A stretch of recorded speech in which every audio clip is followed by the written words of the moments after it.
A nice, great big crowd tonight. It's fantastic that you're all here to join us to welcome Mark Goulthorpe back to the AA. And I was doing a little arithmetic tonight. Almost 10 years after he's a tutor here, begins a career teaching and working here at the AA. And since that time, 95, 96, of course, has gone on to great international acclaim and recognition for a wide range of projects that you'll be getting a sample of tonight. Mark is a former unit master here at the AA, who joined the school a few years after. Some recording devices are piling up here as I'm speaking. Mark joined the school to begin teaching a few years after establishing dECOi Atelier in 1991 in Paris. Sorry, can you hear me back there? Let me try that and see if it's better. Thanks. Mark established dECOi. Try this one. In 1991 in Paris, a collaborative practice, and the work of that practice is now very much associated with that word that he and his collaborators invented that year, a word that I've never heard formally explained and analyzed, but certainly in its makeup, dECOi tends towards the obvious features that work has been focusing on for years, the question of collaboration, a D for digital, in the middle ECO and the idea of an ecology, and one of the interesting features of new digital systems, the way in which they bring upon the world new kinds of ecologies from which work develops.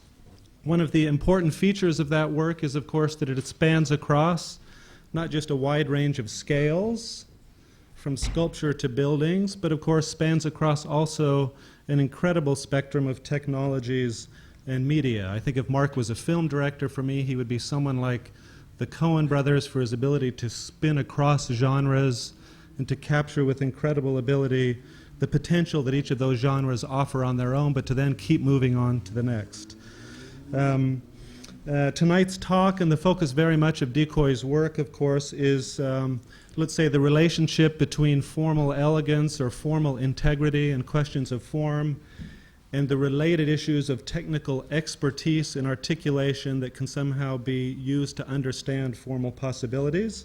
The talk that Mark is titled tonight is Immergence, I-M-M-E-R-G-N-C, Immergence and not emergence, and I think by that one of the things he's doing is pointing to let's say the increasingly immersive properties of some of these technologies and formal possibilities that he's been working on. He'll be presenting a number of recent projects which will bring us up to date. I think Mark was last here about 2 years ago, maybe two and a half years ago here in London, and it's absolutely great that he can come back and show us some of his recent work.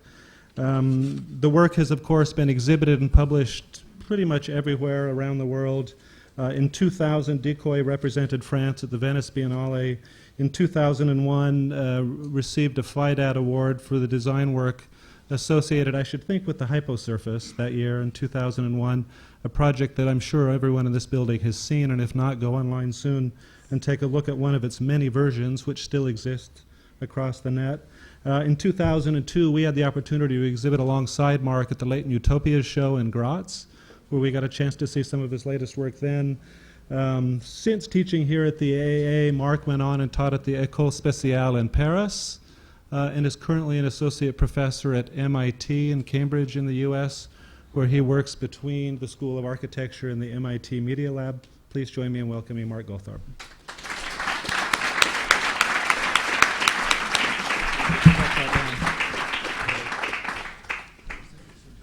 Thank you very much. It's good to be back. I'd forgotten I'd given that title. That kind of sets me up, doesn't it? You always give a title like a couple of months beforehand, and I constantly forget. I thought I'd give a fairly simple talk this evening. I think the 2 or 3 times I've been here before, I've tended to... Can you maybe turn the microphone up, or a lapel mic, perhaps? Is there any chance of a lapel mic? Because I do tend to drift. Yeah, let's do it.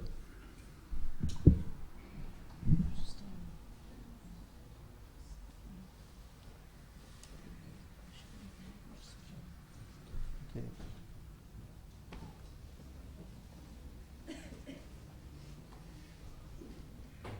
Is that on? Is that on? that on? No.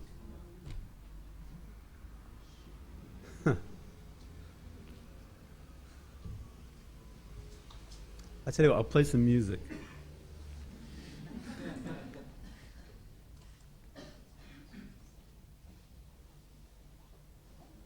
I'll go back. On yet? I will play some music.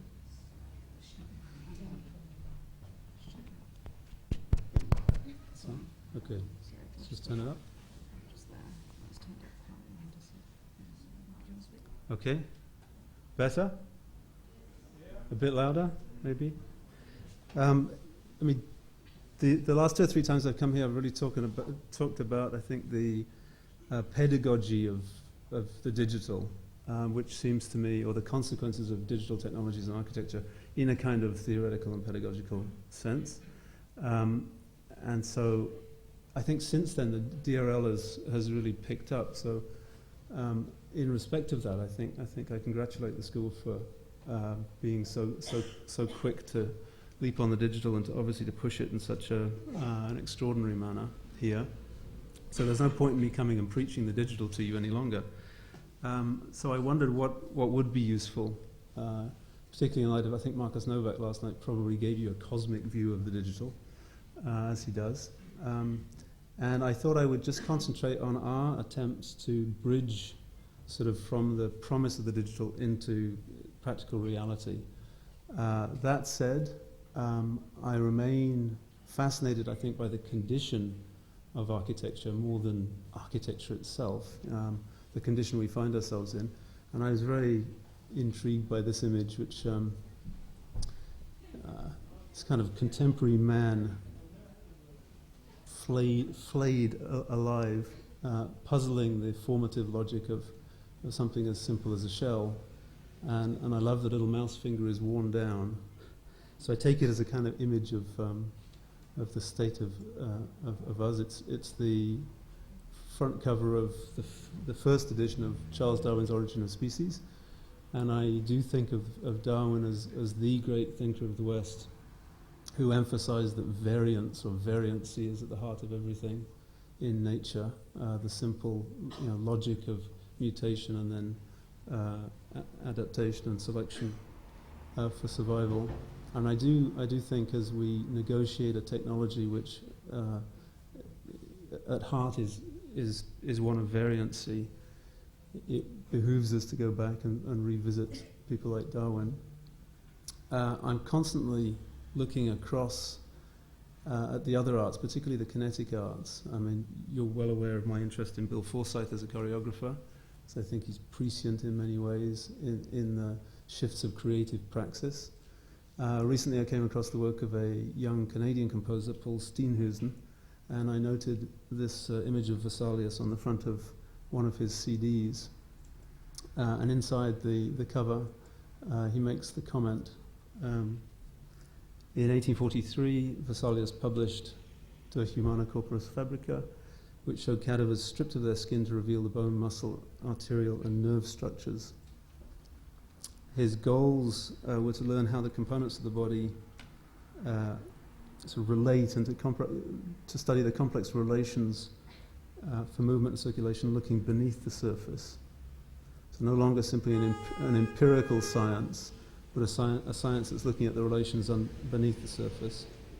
And he says musically, in this aesthetically transitional time, rather than looking outward or drawing from other musics, an endless array of new possibilities is afforded by looking within sound, within form, and within parametric relations.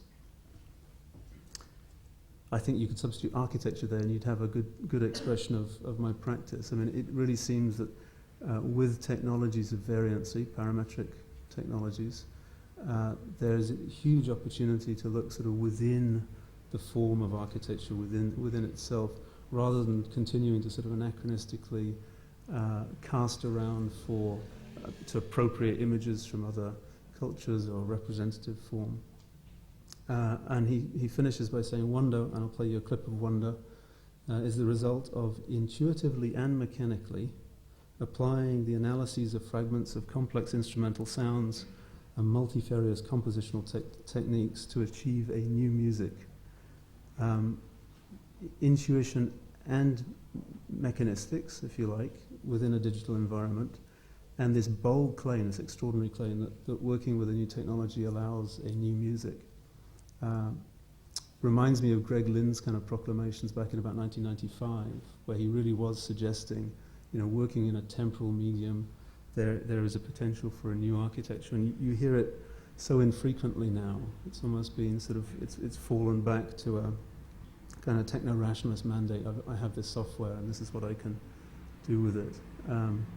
So now Steenhuisen, if you listen to his music, he's been out in the wilds of Canada. I think he's in Alberta. I've met him a couple of times. He's impressed me greatly with his sort of intellect and strength of mind. But if you look back at his work, in about 1991, he was just experimenting with very pure digital sound and pure sort of compositional techniques, using all sorts of little programming tricks. So if you like, it's fairly dry, but it's developing a technical skill, and you'll see how it matures. So this is about 1991.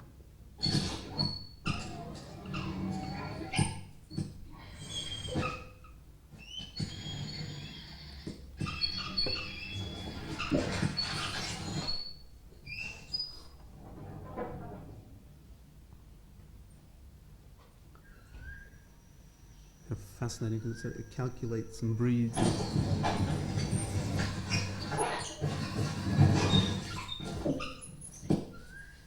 Anyhow, you get the kind of drift. By about 1993, he's beginning to move away from the purely digital environment and bringing it back to orchestral instruments, and typically single instruments where the techniques of composition are derived from kind of rule-based relational models. And here he tortures a flute.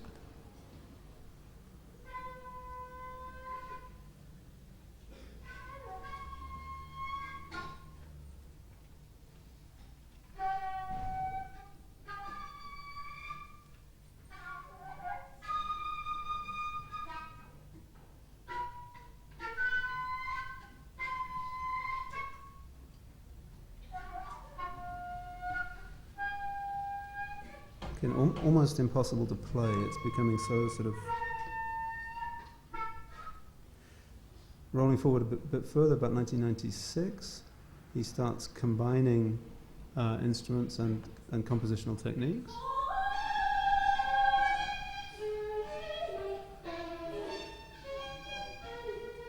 It's kind of bizarre elasticity between the two.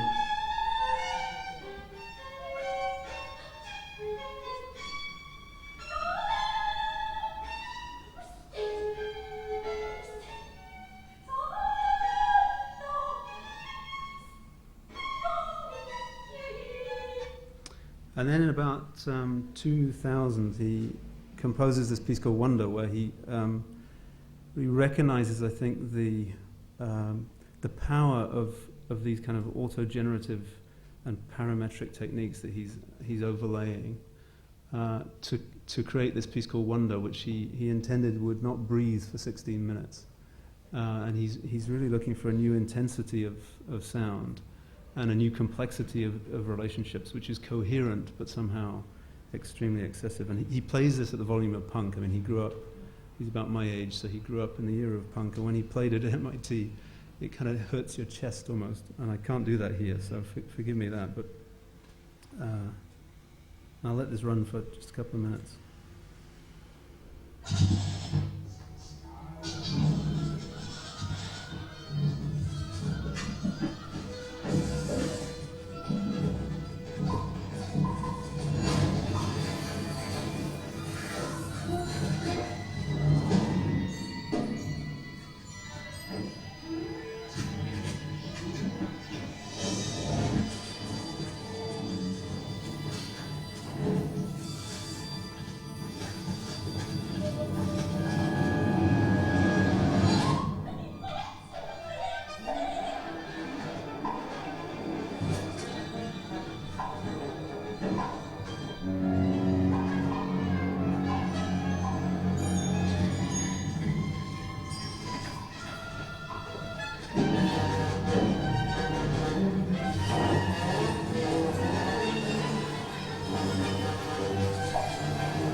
Okay, I mean, it's difficult within a couple of minutes to kind of make a point, but I think he's doing nothing other than recognizing there's a new barrage of techniques available and mining them to create a kind of an adequate sound environment for a digital imagination.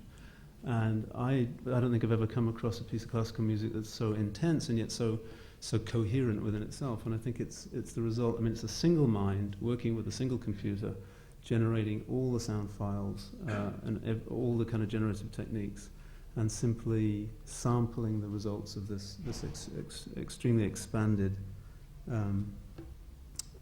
creative kind of environment.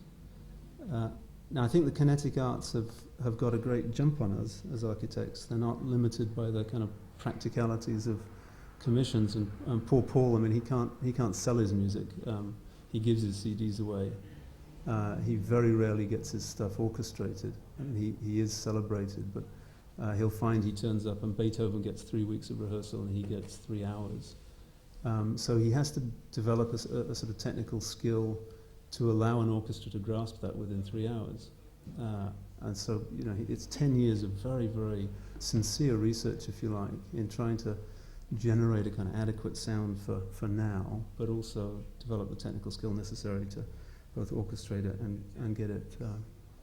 Now, I think we as architects are probably back in 1991 in relation to someone like that. And I make no pretense yet of doing anything other than acquiring a set of technical skills which seem to me might allow for an enhanced sort of intensity of materiality in architecture. I guess it's that we're about.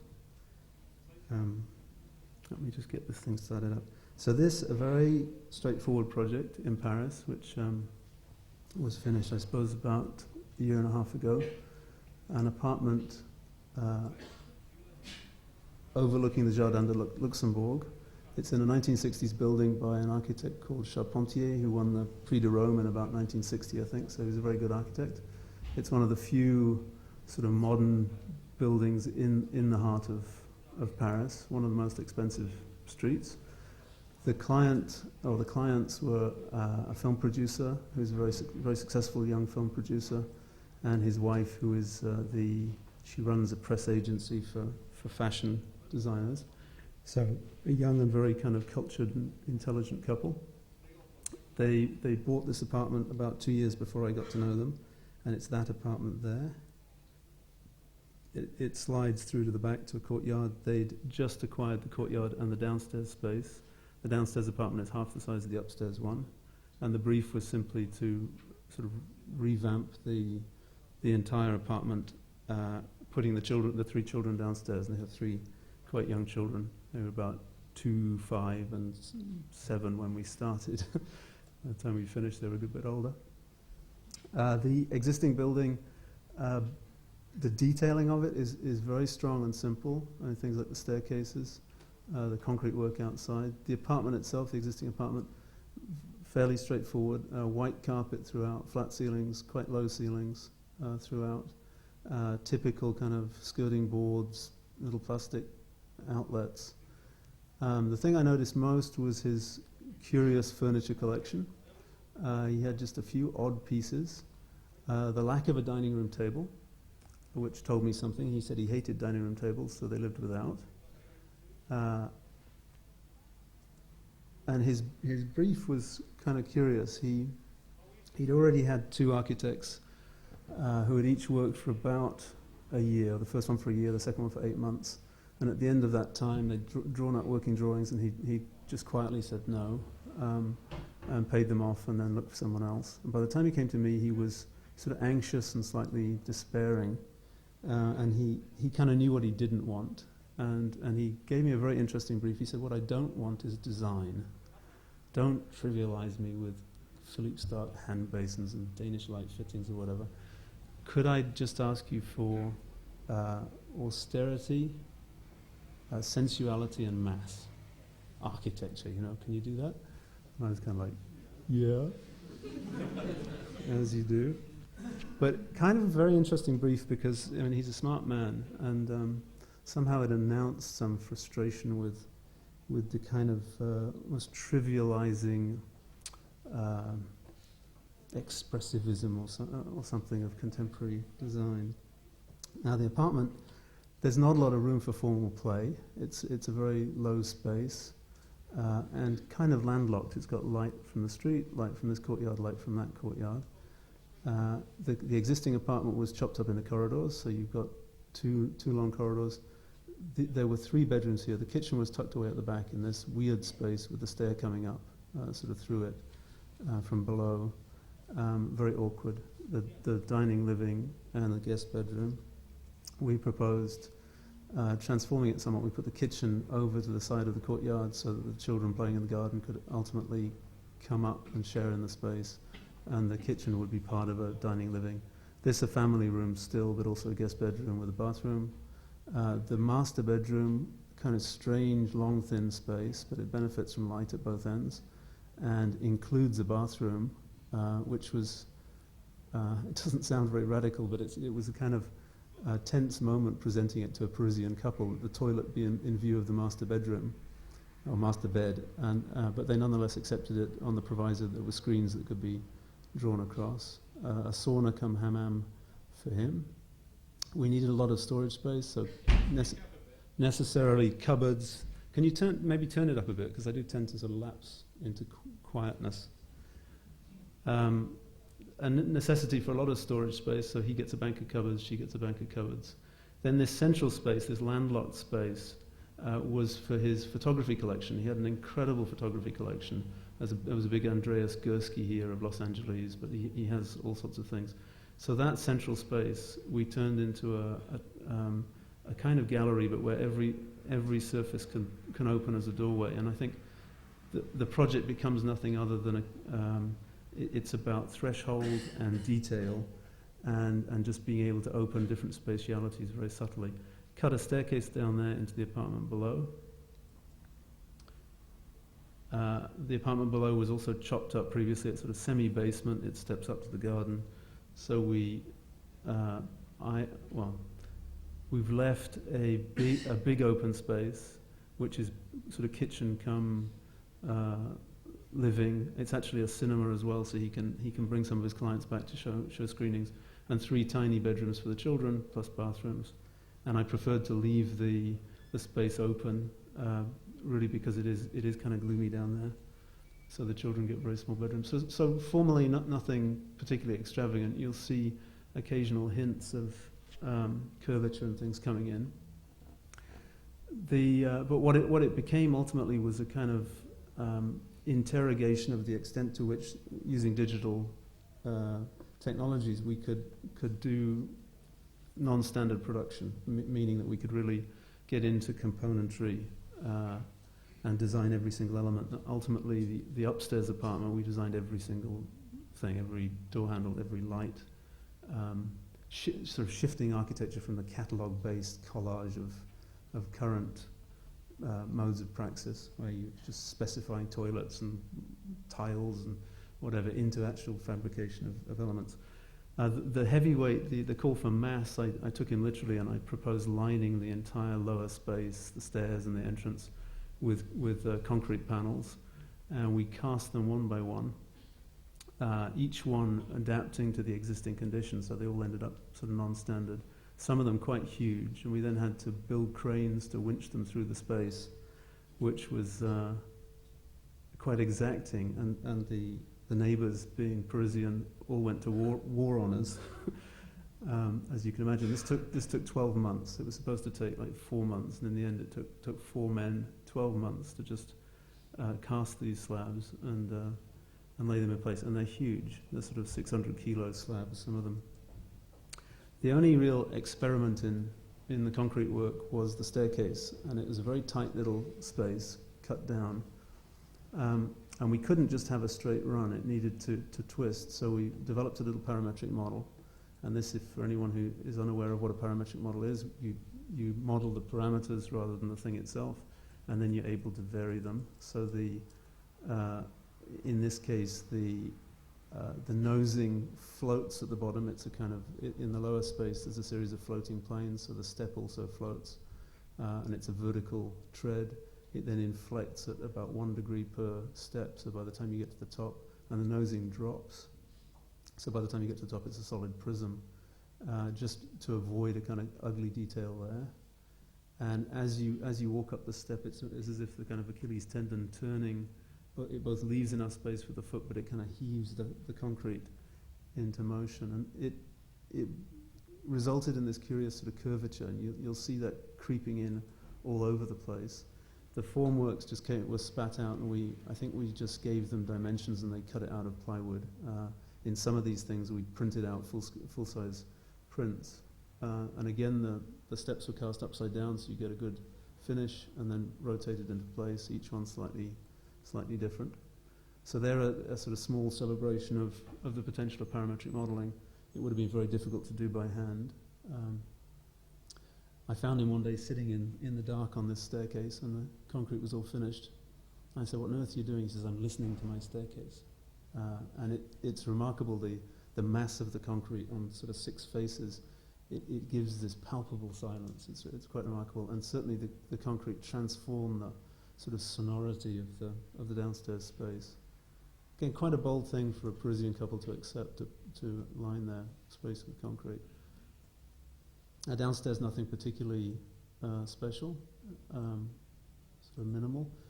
One other experiment, underneath the stair, there was a little, the underside of the stair was kind of visible, so when you came in the lower entrance, you were confronted with the underside of that concrete.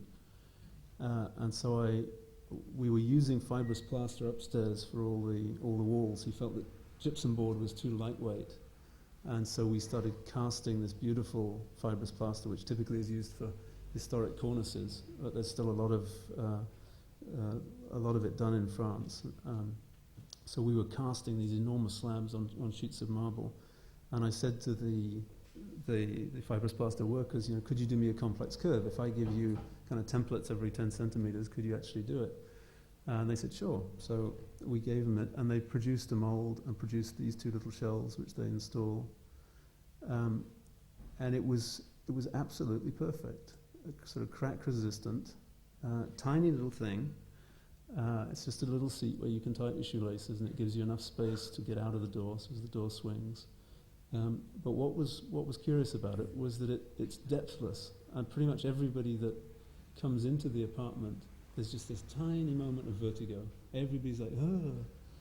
And that was the first time I really felt what the lure of complex curvature is. It opens spatiality in a very suggestive way. And I didn't design this.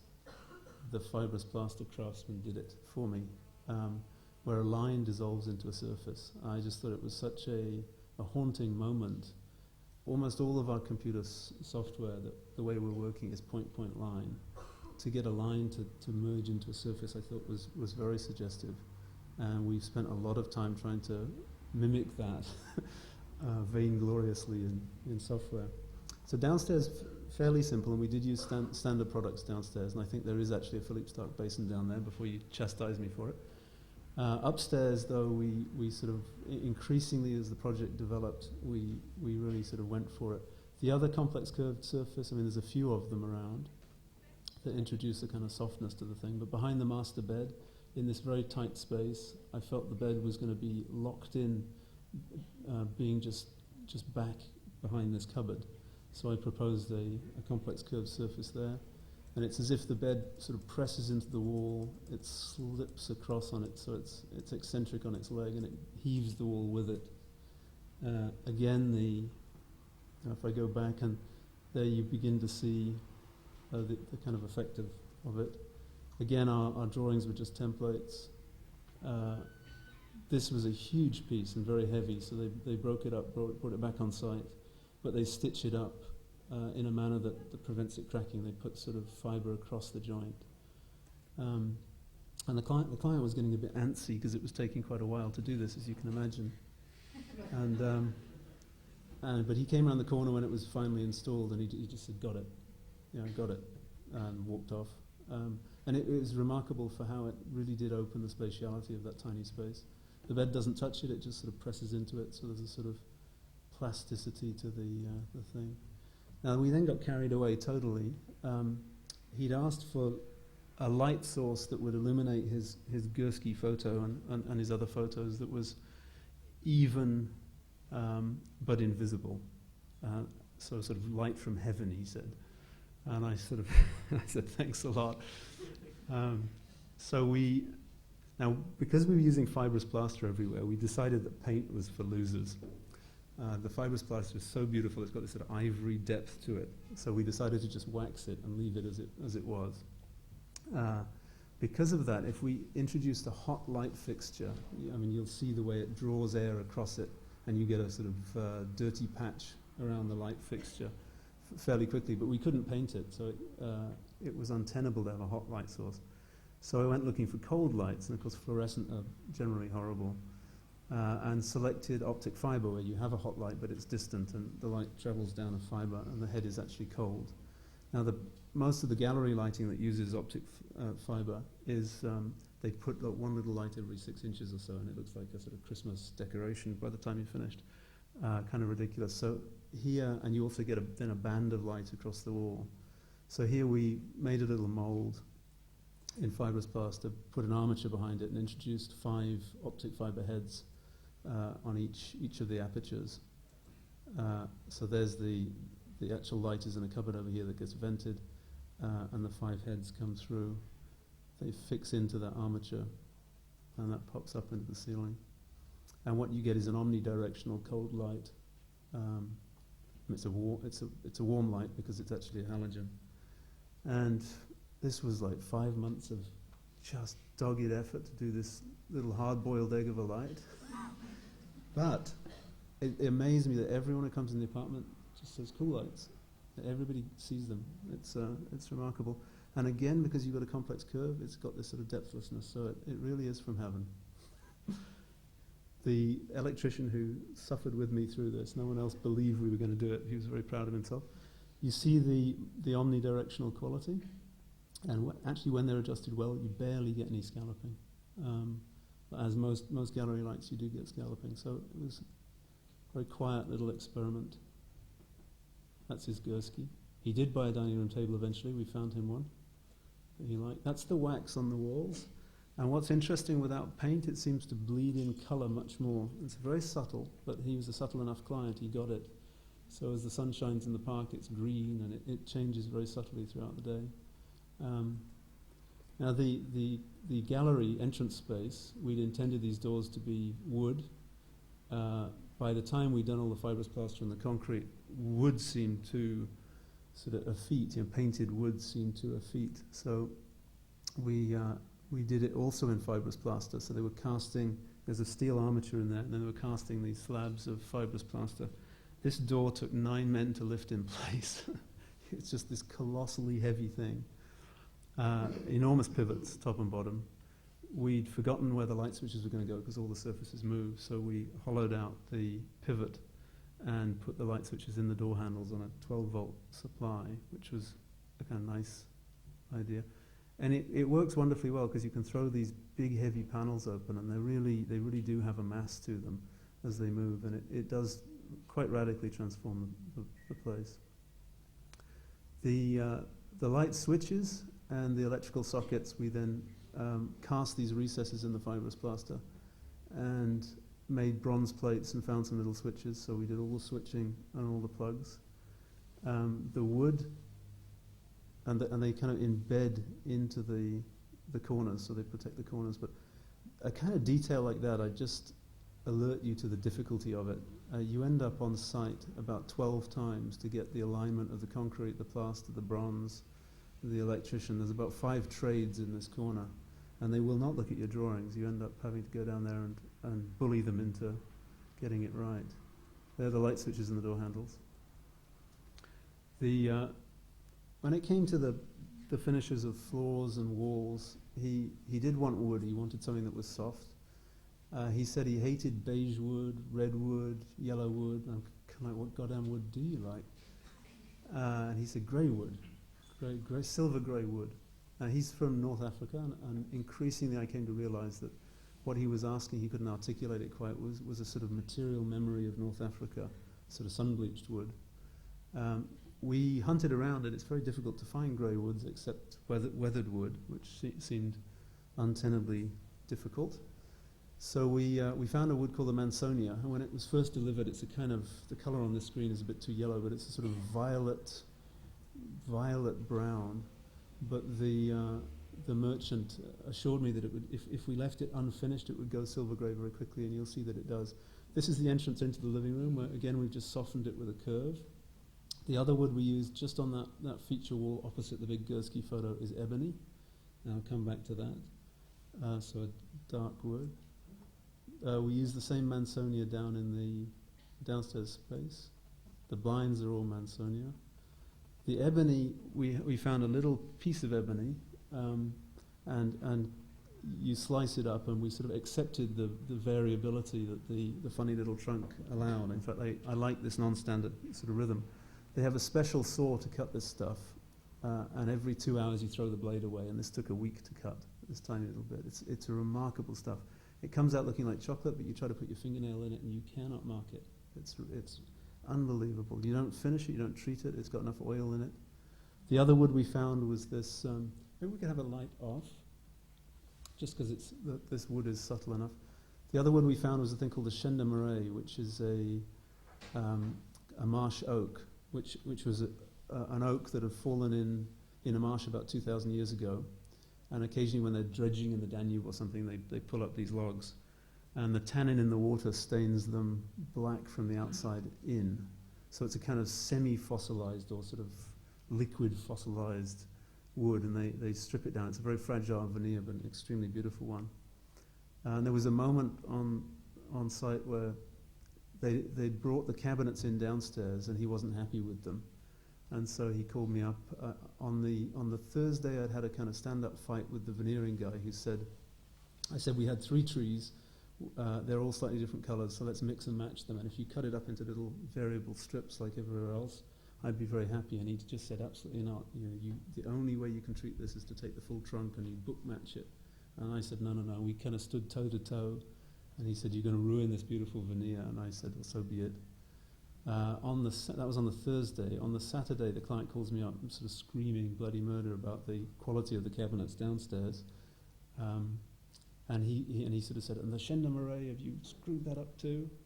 And I sort of went pale because I just ordered them to take this beautiful wood, chop it into variable slices, and paste it up in a sort of mix and match.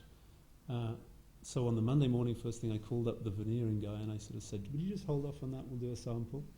And he said, it's done. They were so mad at you, they did it all on Friday. That's the way to get the French to work, actually, is to get them really mad. And I said, well, what does it look like? And he said, oh, it's a bit like a zebra. So I went running out to the workshop, and he just stood there beaming, and they put all these panels, and it's just the most exquisite, kind of like Rothko paintings or something, very, very subtle. And it gives this kind of depth to the surface, which I loved. So then I called the client, and I sort of said, oh, you've got to see this, it looks really like a zebra, I'm terribly sorry. And he came storming out to the thing, and again, same reaction, he came around the corner, livid, and then he just melted and sort of said, wow. You can barely see that, it's better on my screen, but it's incredibly subtle. The quality of the carpentry in France is amazing. I mean, they really get it right. So you'll see it, this is going silver already. That's a new piece, so it's much redder, but it really does change in the sequence of photos. That's the ebony. And anyone who comes in that space, just gravitates to the ebony and rubs it. They sort of put their backs on it. It's a really remarkably seductive wood. So we began then doing everything. So by the time we get to the kitchen, it's 3 woods and concrete, stainless steel tops. And we made the cooker. The maid can't lift this up, it's too heavy, but so they eat a lot of salad now. But it was really quite satisfying to work with quality carpenters to really manufacture everything. sliding countertops. And then the stonework, we used a lot of slate. I mean, again, he was very into the sort of tactility of material. These huge pieces of cleaved slate, they'd never split such big pieces. And again, getting those into sight. At a certain point, the neighbours asked us to calculate how much weight we'd put in this thing, fearful of the structure of the building. And I kind of paled again. I was like, oh, I didn't think about that. Well, it seemed to hold up. The taps we dechromed. So in the spirit of kind of this density of material, we dechromed them and patinaed black the brass that's underneath it. And this fascist bathroom for the two young girls, I thought was great. The guest bathroom, we kind of ran out of ideas. He wouldn't use tiling. He said it was just too lightweight. So I propose using the marble cobbles that they've laid in some of the Parisian streets, and he liked the idea. They're having to pull them back up. In the end, we couldn't convince the city of Paris to sell us their old cobbles, so we had to make these. So it was an army of little ladies chipping them. So cleaved black slate and white glass in the hammam. The optic fibre again is introduced right on the face of the stone. You never need access to the light source, so you can do such a thing. It's spooky being in there because you're really surrounded by it's an inch and a half of slate on all faces, and again the silence is just palpable. That's the little boys' bathroom, which is a volcanic stone. That was a tile that we cut down. The little boy has become very zen now. It's calmed him no end. Now that's just the backdrop of materials, and it was, yes, I suppose I was part of it, but really it was the client's continued pressing for a material density, and he was very, very much involved in all the material choices. It then came to the kind of elements of the house, particularly the fireplace, and I was like, well, how on earth do you compete with the density of like the ebony wall opposite, this soft curve, the basins, etc. And so I proposed the fireplace in bronze, but as and again the client was like, oh, that would be great, 2 slabs of bronze, chunk chunk, and it reflected again his kind of minimalist aesthetic, and of course I warp it off using a digital tool. So it is 2 plates, but it inflects at the hearth, such that the logs roll backwards. Now the hearth itself just attaches at the hearth, and the rest is a cantilever, so it's actually a structured cantilever. So we were working with Ovarep. Literally, things like the grate itself, we modelled it and then machined it in polyurethane. So we're working with a guy who makes CNC machines, who kind of led us through the whole process. So you never get undercut, and you can release the mold. So all of these have tapered edges and slightly rounded bottoms, so you can get the bronze out. So you're working with a bronze sculptor. So there's this kind of circuit of investment. You can barely see that, but that's the hearth in cast iron. Then the rest was machined in polystyrene. It's cheaper than polyurethane. A sand resin mold. These enormous sort of 20-ton chassis or something of resin and steel. And bronze is poured in, which I just thought was this delicious moment of kind of the digital hits the Bronze Age.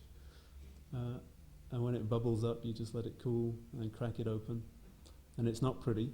The contraction of the bronze is actually very rough, because it's not a pressure molding, it's just and out comes this sort of half a ton of bronze airplane wing.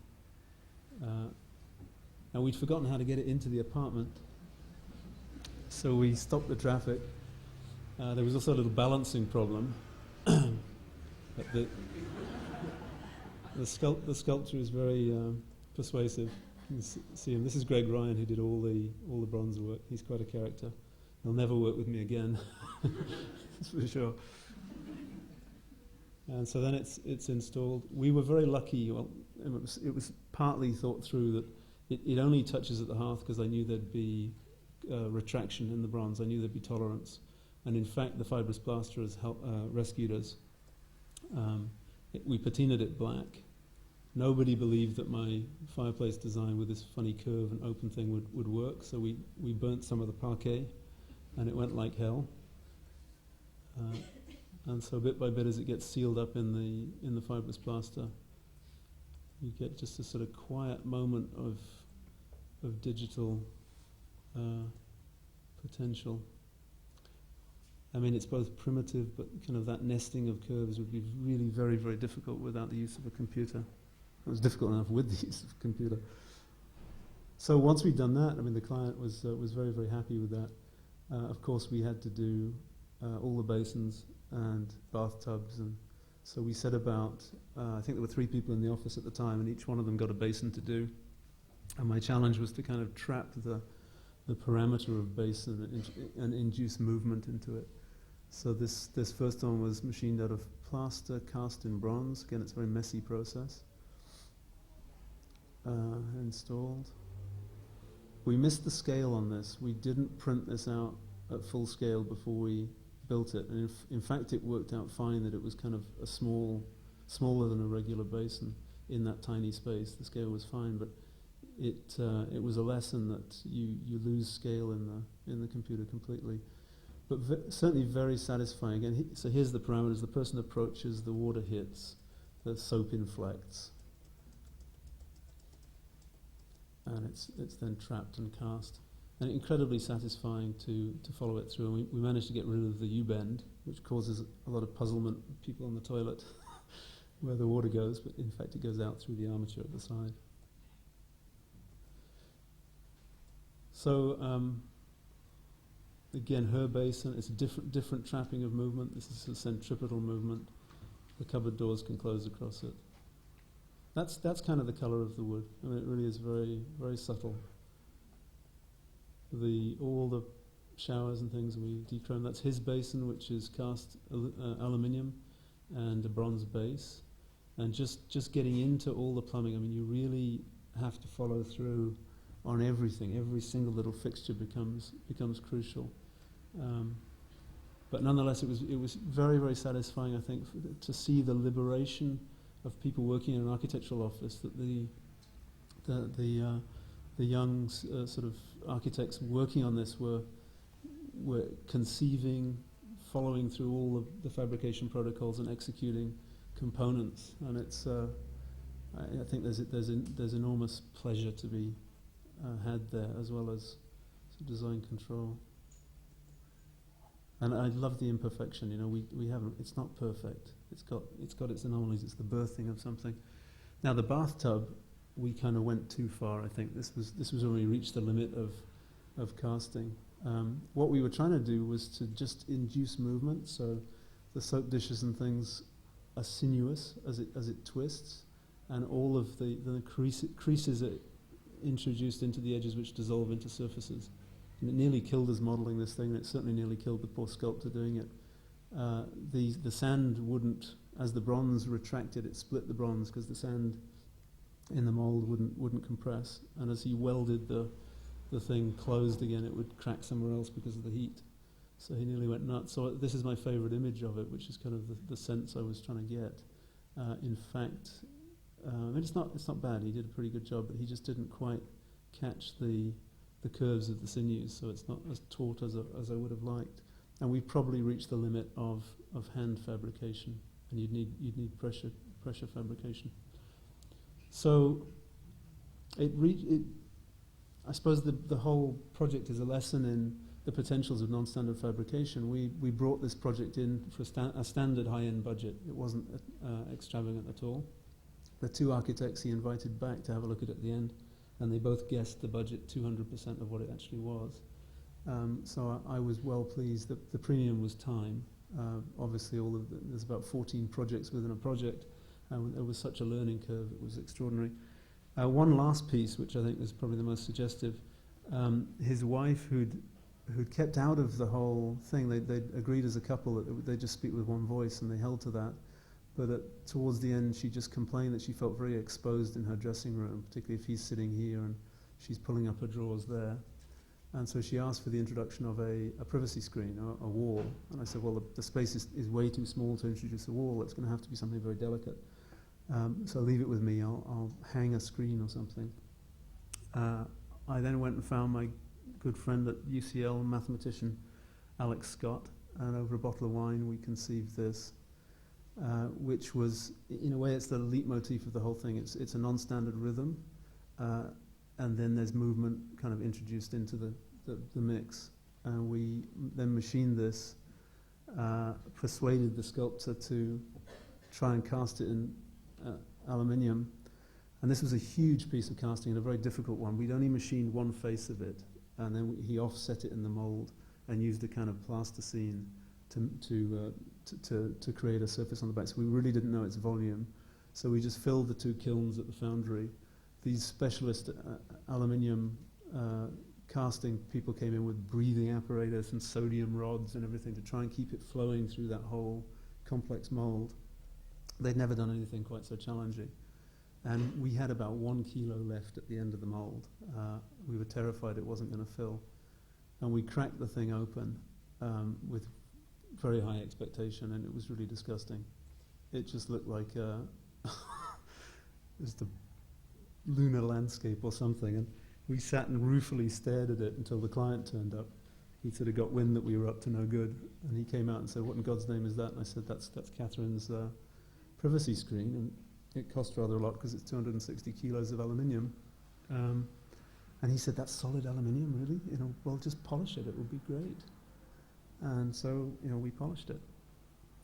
Well, we didn't polish it. He polished it. And I arrived one day, and it was flat on its back, covered in sort of black sawdust. He polished it for 3 days. And then I just said, "Oh, come on then, let's lift it up." And it just sort of slid. All the sawdust slid off it. It was a great moment.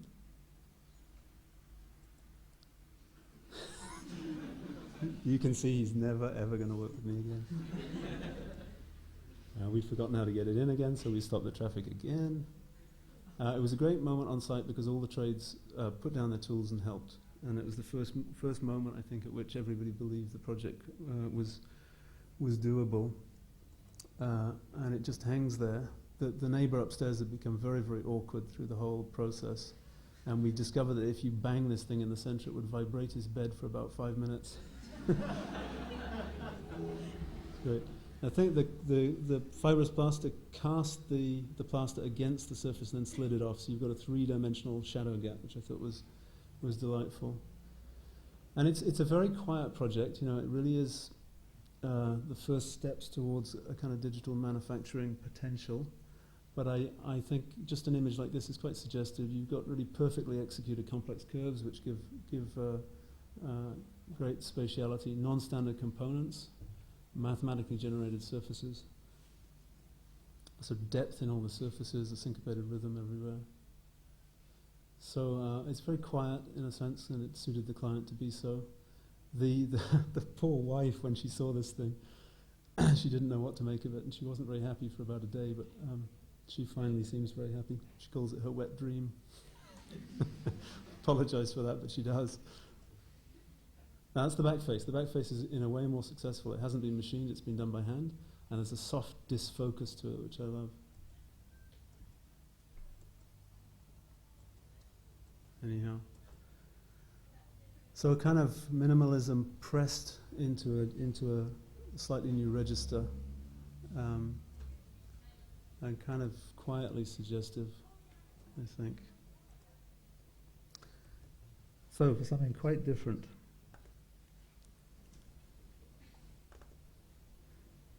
The wife then commissioned, asked us to do another project, which was a fashion showroom for her company. And let me just back up a little to a prior project.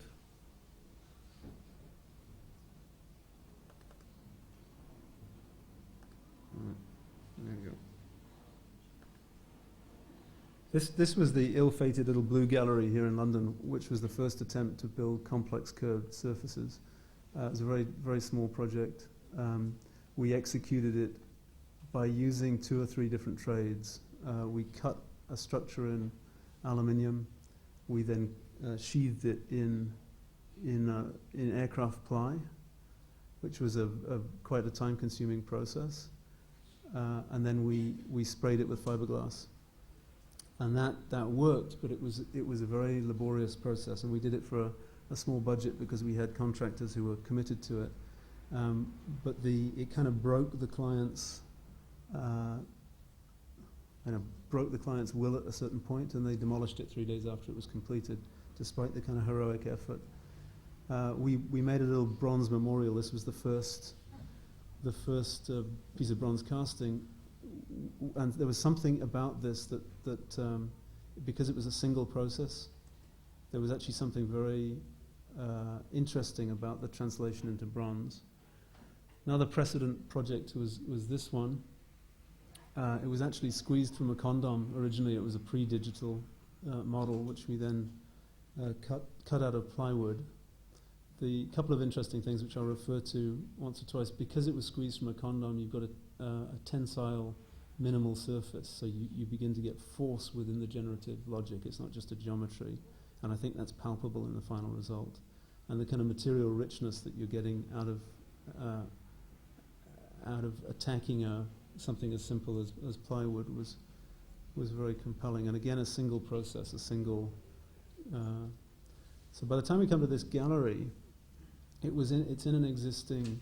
One other project. This was a bank foyer for Token House for Manhattan Loft here in London, where we were trying to create, so go beyond the NURB surfacing of software to get a real sinuosity in this thing. And you can see the difficulties we have modeling. You get occasional splits in these surfaces, but nonetheless we were getting somewhere. The client freaked on this, as they often do, and just sort of said it was way too radical for a bank foyer. But the idea was kind of there, following on from those successfully done plaster surfaces. So we came to her space, and there was a series of showrooms. This is just the most complex. And it's just a 19th century atelier where, to date, she just had racks of clothing, and it's next season's line of about 14 young fashion designers. And then there's about 10 examples of each item of clothing stored around the walls, and there was a curtain covering them. And the press are invited to come and see next season's clothes. If they like them, they go behind the curtain, take an example, go and photograph it, model it, whatever. And her brief was very simple. It's like, design me a space that when the press come, they will remember me and my designers. They will remember this space. So if the Italian press come to Paris for a day, they won't forget us, which was a kind of nice brief. So I simply replaced the curtain with a complex curved surface, aiming to expand the spatiality, mindful of what we'd done in her apartment, thinking of it as probably fibrous plaster or fiberglass. The display became this thing. We call this the whale, the outer shell, and the display is the fish, and that opens as a series of slices. And then accessories are on the shelves at the front. Now the intention here was really to press into a three-dimensional curvilinear formalism. It inflects, mindful of existing columns or beams, so it really stretches to its sort of maximum potential. Now she enjoyed it very much. She sort of said that it's great, but as we costed it, I mean the process I proposed was to machine it out of polystyrene. We found a boat builder who could do the entire thing out of blocks of polystyrene, deliver that to my fibrous plasterer, and have him do it piece by piece, and then bring it to site and patch it all together. That proved very expensive, and it was expensive in terms of the machining itself, even though it was polystyrene, and simply because you're dragging the tip of a very expensive machine across this mass. It takes ages to do it, and you're paying for the time and the investment of the machine. The fibrous plaster also was expensive, and it was messy because it took time on site to bring it back together, so you get a sort of wet process. So two trades, both of them expensive, and that made it untenable. But she sort of said, keep going. You've got to figure out a way that you can do this, because it's very sensual.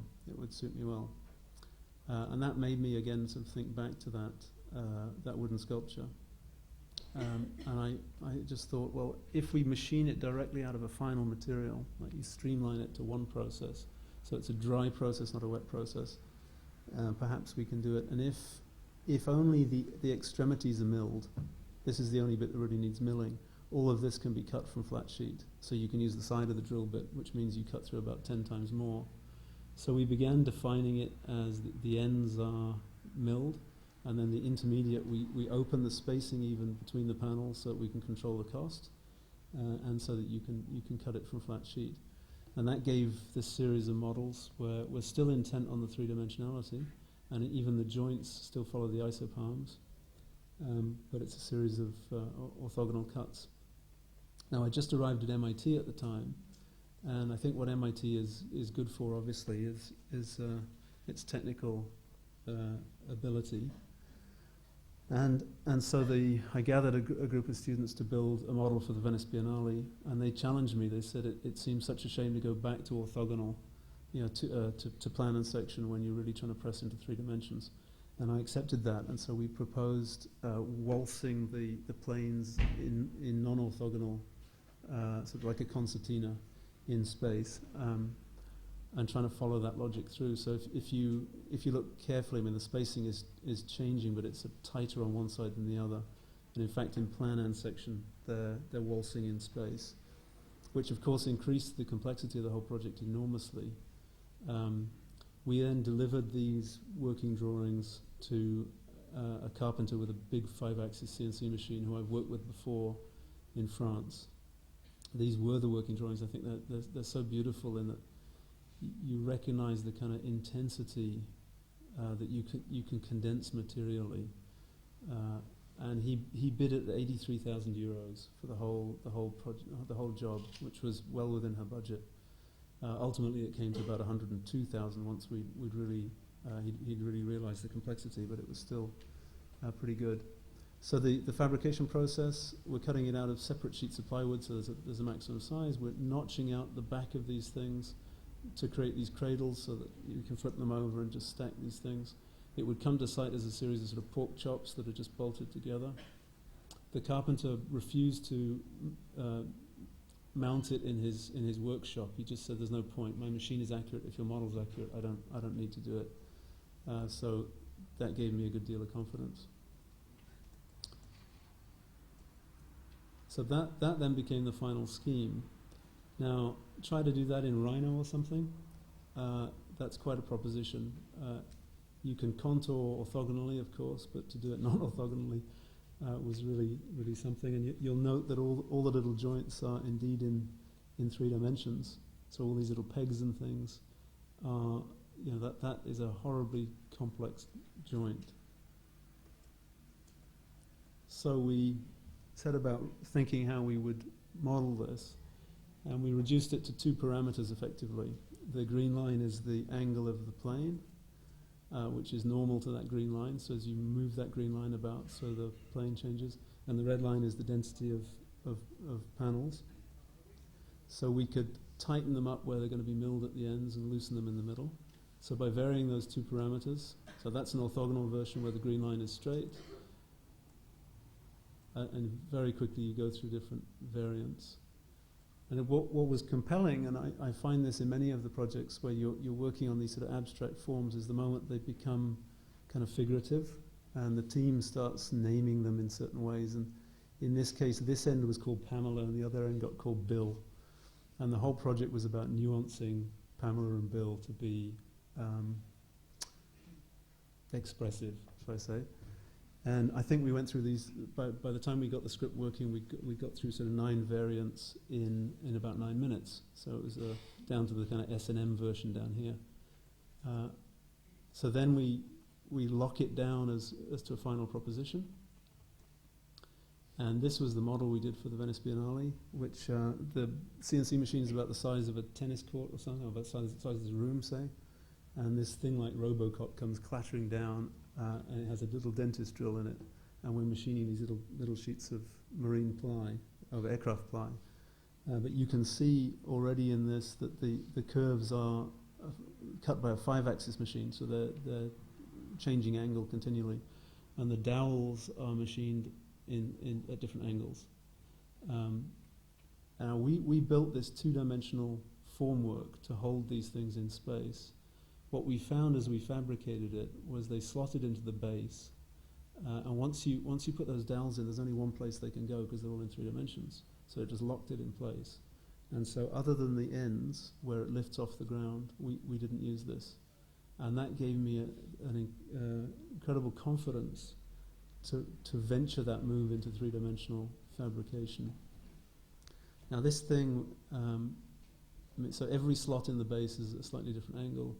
These slotted into it like sort of toast in a rack, and then the dowels went in. It took the two of us just over 2 days to do it, working quite leisurely. There are thousands of pieces, but it was perfect. So it's about 6 months of computer modeling, of course, but the actual fabrication time was extremely efficient, and I was very pleased with the sort of soft sensuality. And when you stick your head in it, that determination to move into 3 dimensions becomes palpable. The whole space just stretched and heaved. You could feel it. It was really remarkable, and I remain sort of convinced that pressing into 3 dimensions, into legitimate 3 dimensions, will offer all sorts of sort of aesthetic bonuses, if you like. And the tactile richness of it, I mean, the machine doesn't care what it's doing, it's just cutting. And if we're mindful of that, we're able to deploy our computational models effectively, then I think there's extraordinary material potentials we can get. And one thing we'd seen moire in the computer model, as we rotated the model, you get these kind of moire patternings, which we thought was the computer screen, but you just move your head by sort of 5 inches and this thing just takes off in pulsating moire patterns, which was remarkable. Now, not to be outdone, the Chinese invited us to the Beijing Biennale, which was the first one, and they said they wanted to up the ante on the Venice Biennale, so could we do a full-scale one? But with the proviso that they didn't have any machines, but they did have the Red Army. And so we did an orthogonal version because by hand they couldn't drill accurately in 3D. So we print out full-scale drawings, they paste them on boards, and bless their hearts, they sit down for sort of 14 hours at a time and machine this out by hand. There's the jig at work, so it's just sat on its back.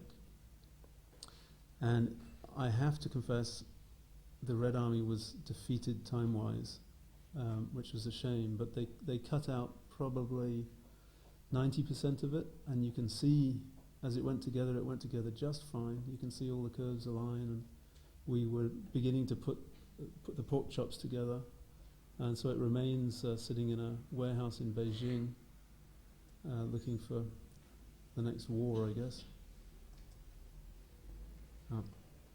So now the lesson of that one, I think, is quite interesting because it's really beginning to find a way that you're streamlining the fabrication protocols to bring these complex forms within the range of standard forms, maybe even undercutting standard forms.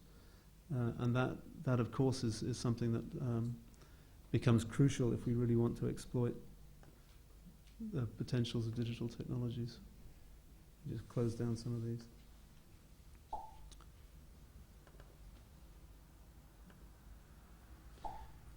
Go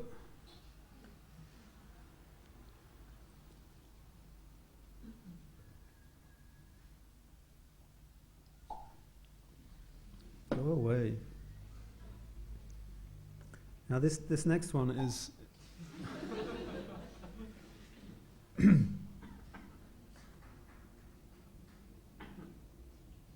this next one I think presses even further.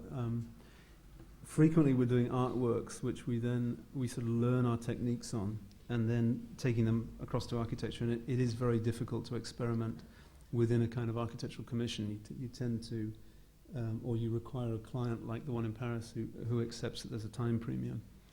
This one, in a way, we've been fortunate that just the planning process and the whole protocol of it has given us time. But again, this has kind of been born from little art projects where we've researched technique and then carried across into architecture. Sorry, it takes a long time to load up. I have low memory. So I call it the Bankside Paramorph, and it's a project that's just next to Tate Modern. A couple of precedent projects. This is a sculpture we did for the United Nations 50th anniversary about 10 years ago. We traced a movement through space of some of Forsyth's ballet dancers, created 2 sheets of tessellated aluminium, which we then fabricated. Back to this. What was interesting about this was not only that we were able to fabricate this in 10 days, and I think there's 4,000 non-standard pieces of metal in that, and it was done quite cheaply, but the aesthetic of it, the way the light changed in it, was, I found, very compelling. But it's also an arch. It's quite a long arch, and the stiffness that we got out of that surface, because it was crumpled, made it a kind of structure surface. So the collapse back of kind of structure and surface, long separated through kind of the protocols of industrial fabrication, seemed to suddenly fuse back. Another precedent project on this is this little house in London. The first time we really used the parametric model to try to take a square box, we just filled in the garden of this Victorian house. And we deploy a parametric model to just warp the surfaces or facet the surfaces to try to create a greater formal complexity within a very limited budget. You just see the roof coming in. Then this is another art project. This was a folly done down in the south of France. I'll dwell on this one. This became a really very crucial piece of research, I think, for us.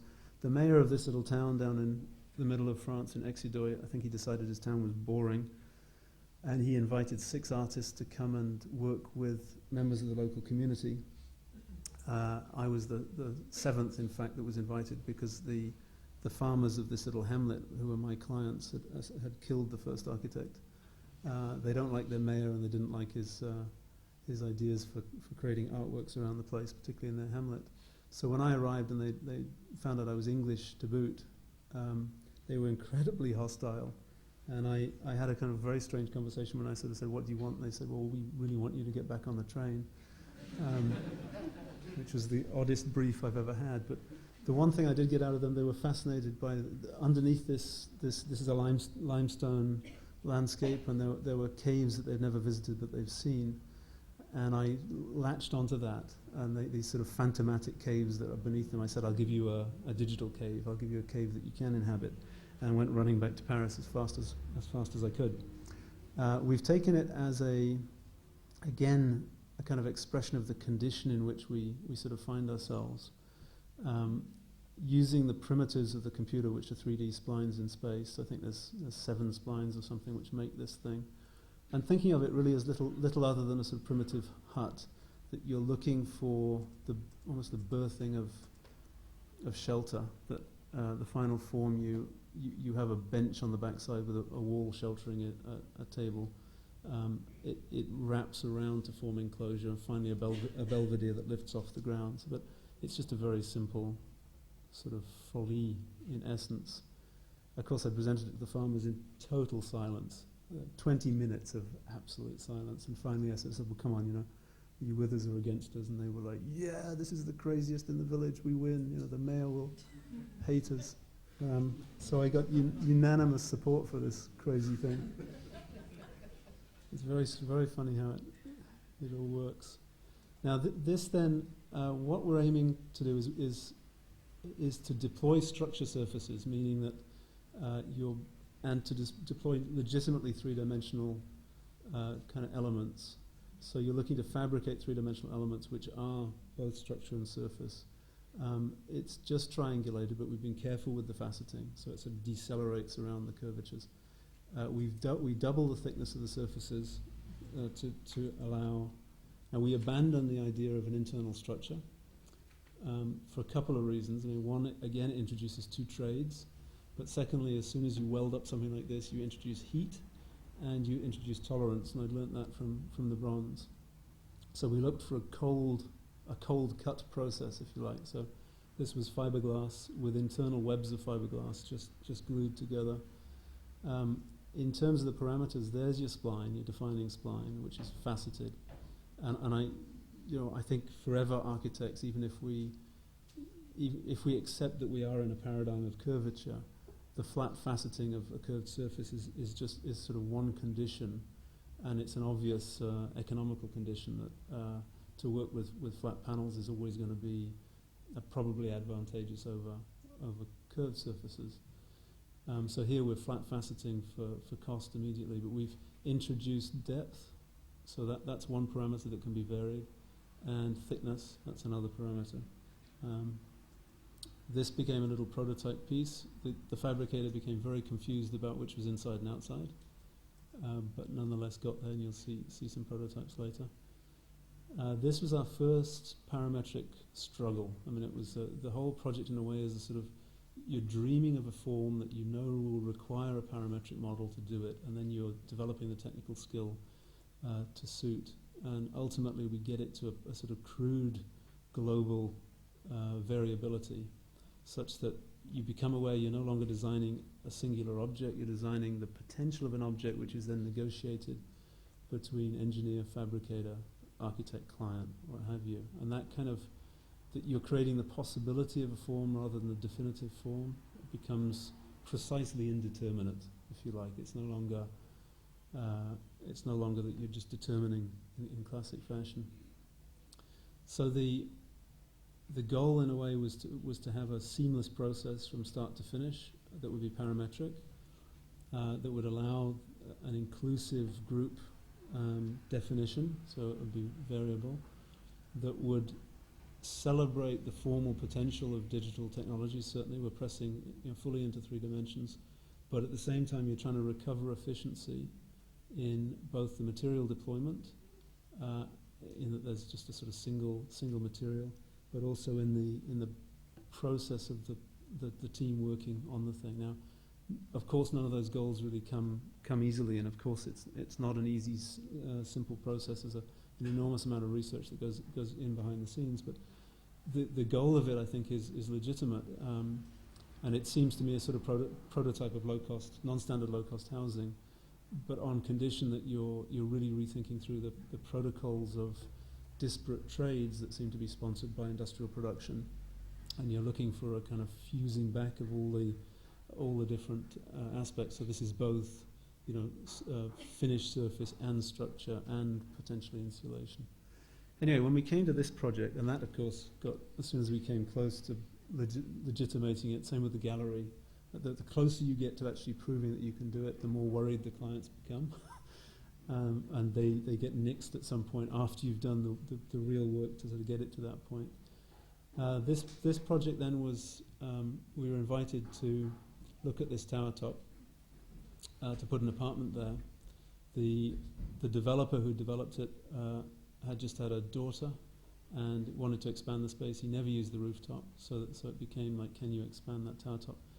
The site, typically heteroclite London, the wibbly-wobbly Bridge of Foster, sort of 1940s, 1980s, 90s, Herzog de Meuron, 1970s social housing, 1960s corporate architecture, 1980s, 90s, sort of neo-Nicky-Necky new.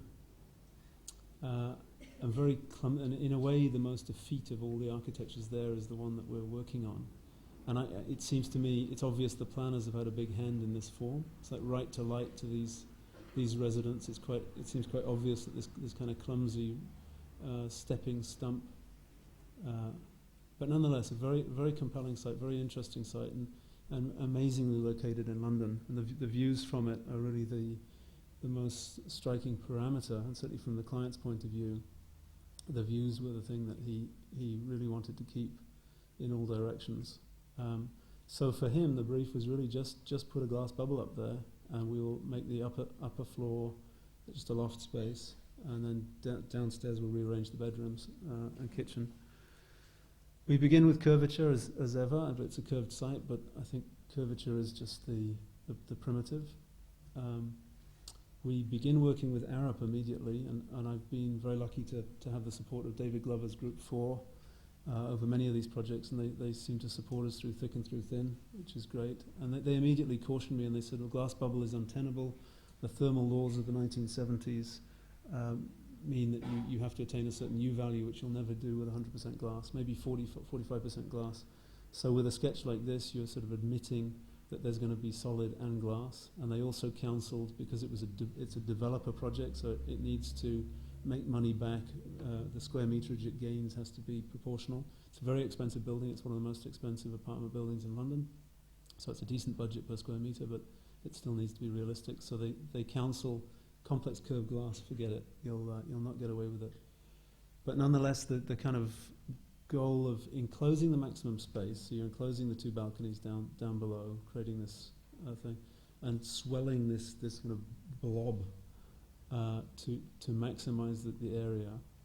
And the initial kind of the caution of Arup to get flat glass and leads to these kind of Back to the Future 1970s anomalies, which didn't please me at all. But the kind of idea of a spiraling crystal atop that thing that completes the building grew.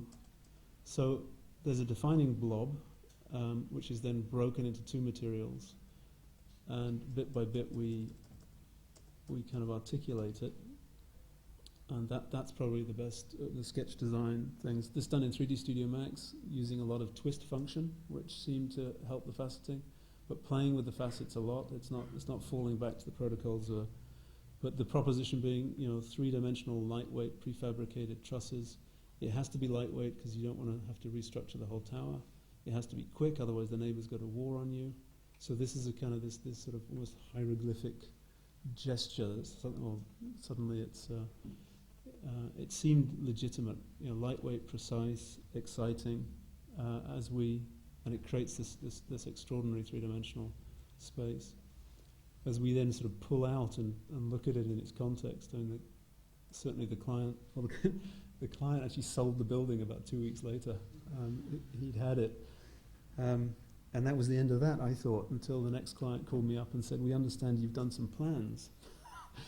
And I sort of said, "Plans? Let me come and talk to you." And so very carefully I presented it to the next client. And I think they recognized that there was something very, very powerful about it, and just said, "Well, if you can get this through, let's go for it. It'd be fantastic." So in lieu of a design fee, which I hadn't got from the first client, I asked them for a design development fee, knowing that as we went to the planning application, you'd have to really prove that something like this was feasible. That's the view out of the entrance of Tate Modern as you come out. So the design development fee was split between Arup and us to really sort of look at its potential. Arup immediately fall back to the good old paradigm of structure and surface. The classic. This is the way things are typically done: separation of trades, separation of functions. And I hang my head and say, there's just no way we're going to get this through on a standard budget if you have 2 or 3 trades fighting on site to get it done. The tolerance issues will be just nightmarish. I know from experience it won't work. It has to be a singular process. They teased me about the structure. So that's Philippe Stark's lemon squeezer. This is mine. And again, I sort of point out this is not about structural efficiency. Efficiency will be recovered for sure, but it's much more than that. It's a celebration of kind of architectonic potential, of which the structure is one element. And I bring them back to a proposal for box trusses in a lightweight, inert material. Initially, we thought of fiberglass. Subsequently, we've gone on to thinking about lightweight composites. Structurally, there's plenty of material there, and they begin to think of it as a honeycomb composite, where the structure is the skin. So I think it's a 2.5 millimeter skin of aluminium is sufficient for this thing, and there is no other structure. So the form is the structure. The ventilation studies and things, of course, they've done. The first prototypes actually done for that folly were done in fiberglass. It seemed relatively straightforward to make precise triangles. You can't go wrong with a triangle. And then kiss the edges together and seal them at the back with resin, which is what we did. The resin going off pulled it out of, it just introduced a slight deflection. And any heat, any liquid that sets, you have a tolerance issue. The only way you'll get around it is to be machining inert materials, very sort of stable materials, and even then, I think with thermal expansion, there's a coming back of tolerance. But these were great. This is one of the engineers, Ed Clark, very happy with the strength of this thing, but it bananaed slightly, so we weren't happy with that. But I love the kind of curious aesthetic of these things. So like they come from somewhere else, or some weird logic to them. So we fall back. This is a series of sketches I did at that moment, imagining lightweight honeycomb panels made into composite panels. On the outside, the glass just slots in, and all of these machined using a 5-axis CNC machine. The process, I visited a company called Eurocomposites in Luxembourg. They do jumbo jets and trucks and trains, and they have the process well down. The floppy honeycomb, you resin fill using CNC templates where it's going to be machined. You bond it into a composite panel. They have these amazingly powerful CNC machines with big rotary discs, about sort of 7 inches across, that can cut flat swathes through this resin thing. Then they come back with smaller tools and drill all the holes. Arup were finding it very difficult to analyze this thing, so we reduced it back to 2 triangles, or 2 pyramids, a 4-sided and a 5-sided pyramid, which are stable figures. So again, you've got the inclusion of the engineers, the fabricator, and the architect all working on the same thing. So, and then this was my kind of predicted, the precise machining, and then it's just screwed together. The double chamfer is the biggest issue. You get this weird geometrical problem, which I'll come back to.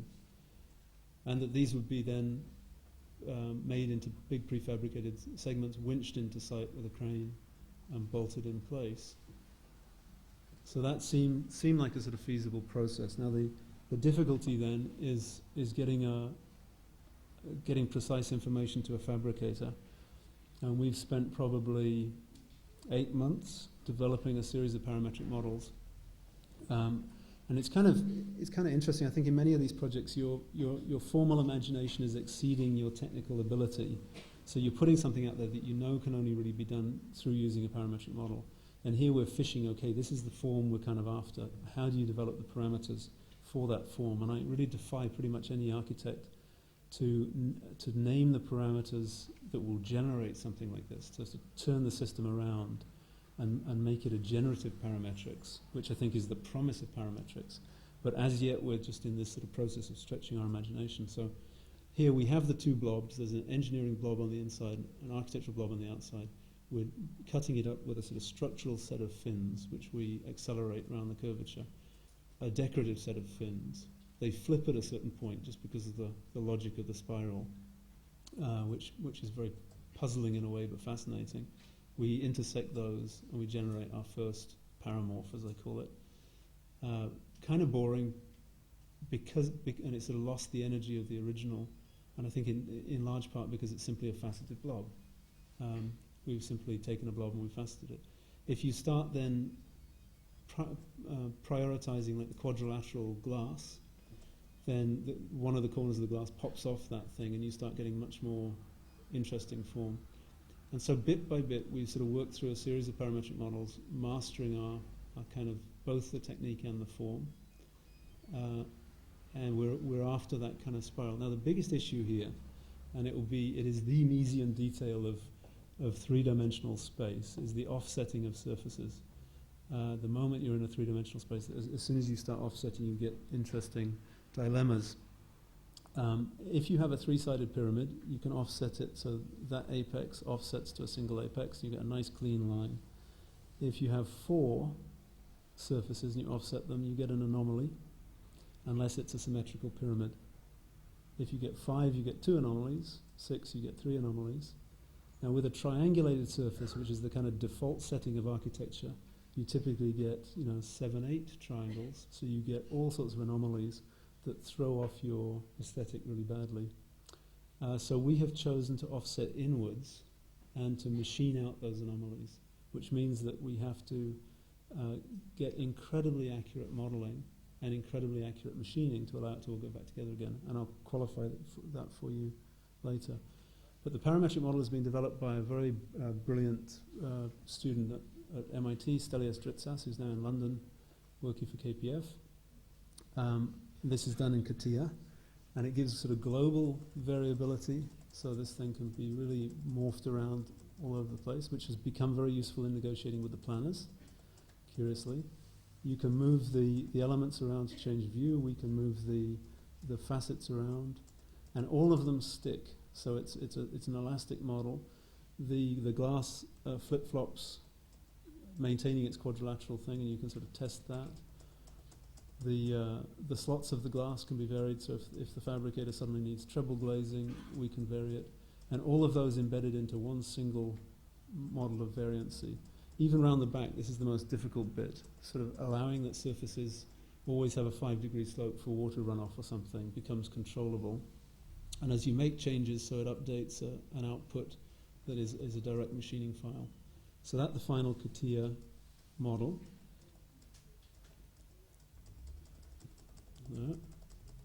And then everybody can start working on it, so the engineers can start pushing it and pulling it, and I don't care,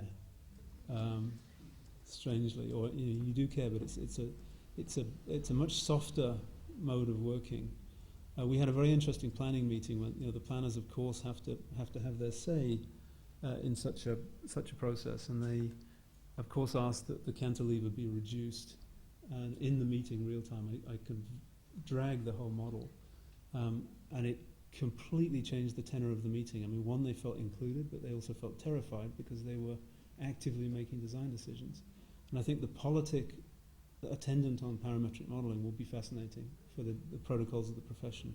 And I have found it very difficult that the role of the architect is sort of untenable politically in general. You try designing someone's house, and there's always the question, whose house is it, Mr. Architect? Suddenly, using parametric models, I'm finding that it softens very much your presence, and you become the person that's orchestrating the organizing system, and you hope that you do it well enough that whatever kind of reiterations occur, it's still elegant. This is just a little movie showing the final parametric model, and I do think it's extremely... People have said this project is ugly, and maybe it is, but it's formally very, very elegant, I think. And the resolution that we've managed to get down to a level where this CATIA model is actually kind of working. It's not without its bugs, of course, but we're beginning to follow through all the geometric and fabrication protocols, and the ability to sort of globally change it for right to light of the residents across the way, the planners, the engineers want something. I think at some point here he starts changing the thickness of the glass, and you see it update all the way around the edge. A quite remarkable new potential. I mean, really a remarkable new potential, because it radicalizes the practice of architecture. The kind of drudgery of architects working from, through all the details, making changes all the time, seems to hold the promise of some much more elegant way of dealing with change. So you saw just back then the updating of the glass slot all the way around. Now this may seem boring, but it's incredibly exciting. If you've ever worked in an office, this is incredibly exciting. I mean, it's 6 months of a young architect's time, which is nothing in the grand scheme of things, but the power of it is really quite remarkable. And I do think we're at that stage. There you see the double chamfer. You begin to see that little killer triangle, which you've got to get to. So you've got to understand those geometries. And I tell you, it's really not easy. But once you've done it once, it's sort of embedded as a protocol. Then all the screw holes, all the bolt holes, all the numbering is in this thing. As you change it globally, it updates all the way down to the bolts, and spits it out to a fabricator.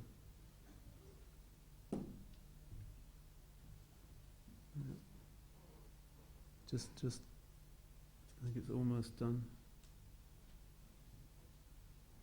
Well, you get the idea. So the first prototypes we did, these are resin-filled aluminium honeycomb. Arup were very suspicious about the tolerance issue. They were very sort of dubious we could attain. Here you've got double chamfer, so immediately you're getting precision in that double chamfer. Incredible. These things lay flat, they don't curl or anything. It's a very inert and stable material. The bolt holds it in there, and it's really down to the millimeter. Now putting back together little shards like this, of course, isn't going to be easy, but there's enormous potential, I think. So in a sense, I mean, the goal is, of course, to create something that is, in an urban setting, is formally compelling. As an internal space is exciting. This is the sort of form we've come to, that is an engineered sort of thought through thing from the parametric model. I find this very interesting. I mean, the two spaces, everyone sort of says, why would you do that? You know, people are going to vomit up there or something. But you look at a section like this and you're like, really, which space do people want to go into? You know, given the choice here, I mean, which would you? I'm in upstairs immediately. It seems to be a very compelling new potential. So these are the drawings we submitted for the planners. The planning commission met for 2.5 minutes. Allowed me to present for 2 minutes. They didn't even see the final scheme. The planning authorities had followed it very closely and recommended approval. The councillors, two of them just seemed absolutely committed to opposing it. 2 were for it, and 1 abstained. So the casting vote was the chair who decided against it. So you sort of get 2 years of very sincere work that's laughed out of the place in 2 minutes. Now it will go to appeal, etc., but it's incredibly sort of frustrating. So all these studies are done at the behest of the planning authority. So all the window washing, all the rainwater, all the right to light, stereolithography models, sort of understanding the form initially.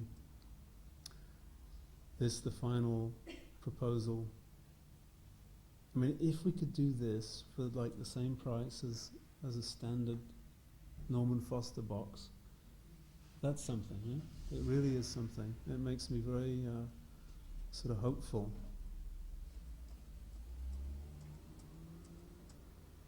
And this then a prototype we did for the planning application, which is at quarter scale, but nonetheless and instead of resin filling, they just put in plywood. So they've machined the plywood. You see the honeycomb there.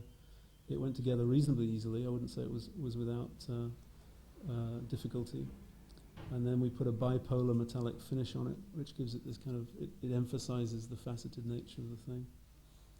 But super strong. I could carry that. It was about 3.5 meters long. You see all the slots for the glass already machined in. So it's kind of there. It's the potential for this stuff, I think, really is very palpable. Now, one last. Maybe I did just revisit that one a tiny fraction. There was a moment when Stelios was working on it, and he became frustrated looking for principle to bed into a parametric model. And essentially we were looking for, okay, what are the parameters by which you can do this thing? And he said, well, you know, the issue here, and this is a little real-time applet that he developed. The issue is the offsetting of triangles in three-dimensional space. You don't want those anomalies, so you really just want to follow the vertices out into space. Now, if you allow that the triangle is non-parallel with the original, if it's parallel, you won't get that perfect correspondence. But if you allow it's non-parallel, and you go looking for solutions, then you will find, if you use a genetic algorithm or something, you know what you want. Just let it run. So here, this is a little applet he's developed, which is essentially a genetic algorithm, where we randomize the offsetting of the triangles, optimize them, and it goes looking for a solution. And bit by bit, let me just rotate it around.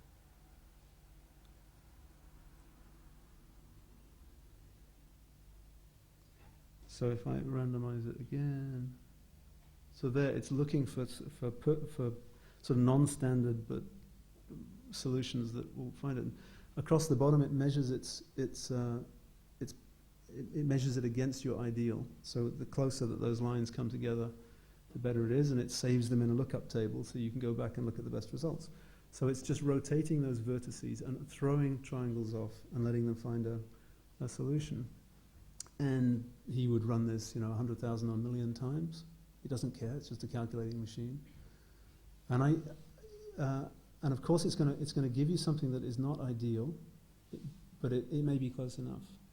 And I think the what it holds out, this kind of unprincipled, best fit form-finding strategies using computational power, I think is highly suggestive. And I haven't got my head around it yet. We're not using it for this. We're preferring to use parametric modeling, but very suggestive. One last project, which is a workshop that I'm running at MIT, and it's again to do a sculptural project. We were invited to, commissioned to do a sculpture. I begin it with this figure of a knot, and I choose it because it's immediately in three-dimensional space. The looping of the chords is three-dimensional, but also because by tightening the knot, it's topological. It announces variancy. This knot is actually a bowline knot, colloquially known as bowline, which is, of course, the rabbit hole knot. And you and I remember how to tie it by sending the bunny rabbit around the tree. It dives back down the hole. The sailor who is used to it ties it in one hand in a stormy sea. Maybe there's a flash of a bunny rabbit in his imagination, but he's interiorized that sort of labored process.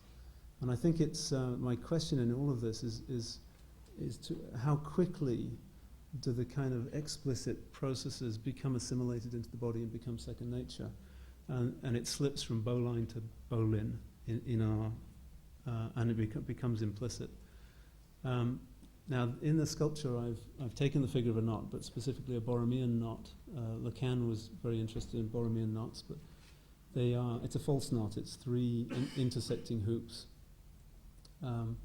which can range over each other, and I found it very compelling. And if you cut any one of those hoops, the other two fall apart. So you have this tripartite figure, sort of emblematic of the manner in which we seem to be working.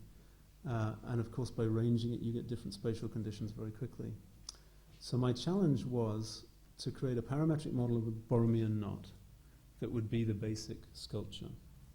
And then to look to articulating, so you've got sort of variability.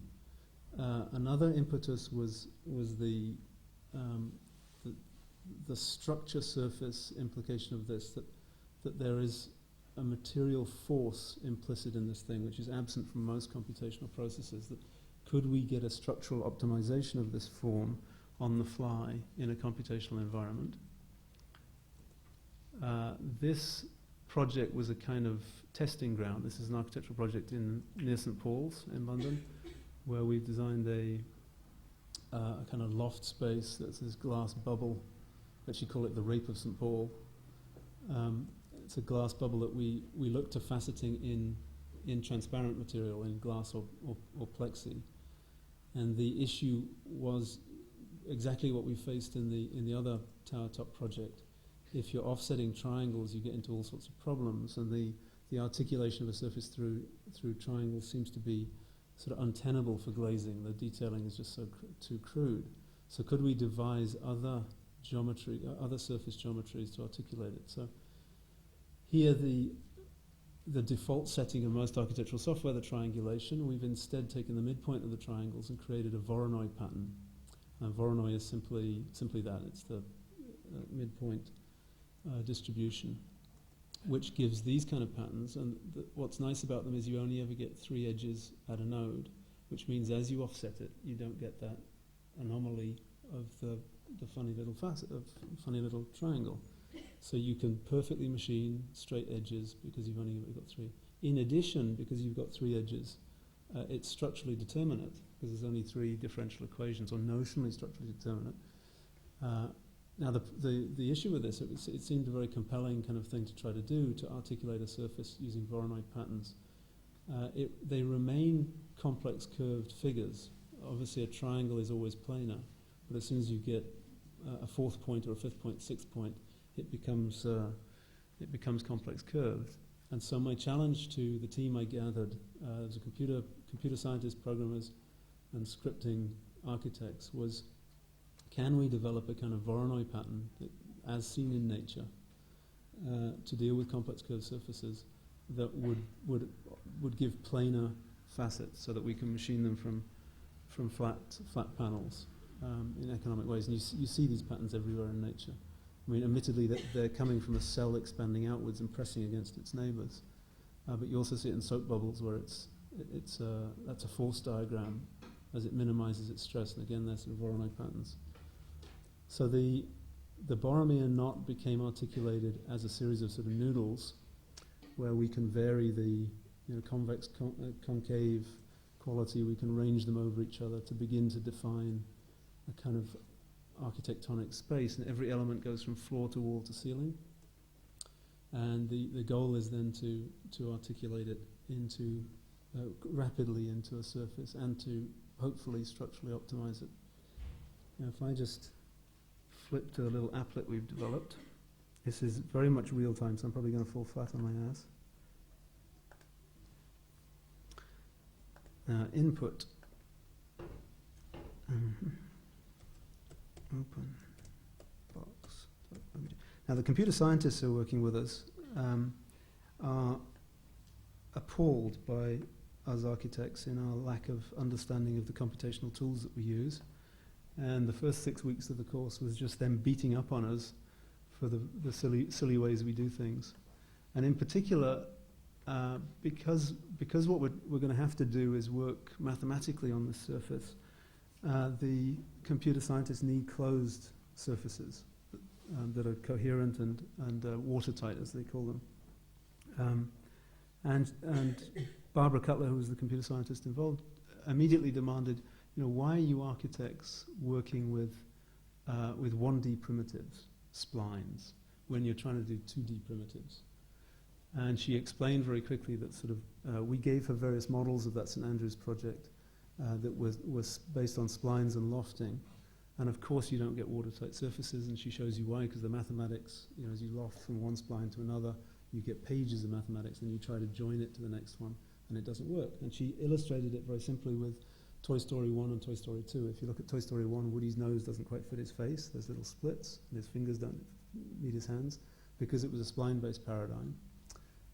For Toy Story 2, they developed another thing called subdivision surfacing, where you actually start with a 2D primitive and you relax it back. And this is the process of subdivision. You triangulate every surface, and as you subdivide it each time into 4 triangles, and you bring the vertices into relation with each other, so you get this sort of smooth, curved, watertight surface, and you go on as long as you like. And in software like Maya, you'll find that they have subdivision surfacing already developed.